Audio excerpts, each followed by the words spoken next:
सोडू नको थांब भाई भारतीय सोल धर सोल सोल सोल फेक धर पाण्यात दिसणार नाही त्याला पाण्यात दिसणं त्याला ती सरपंच नळी आली नळी फेका इकडे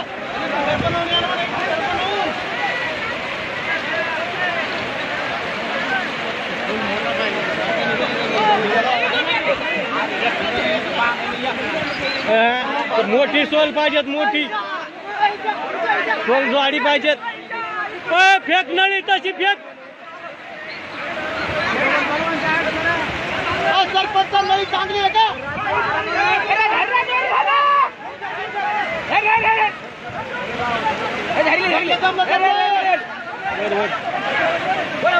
वडा वडा वडा वडा वडा आला आला आला आला आला निघला निघला अरले गळटलं रे ते आरामान घ्या रे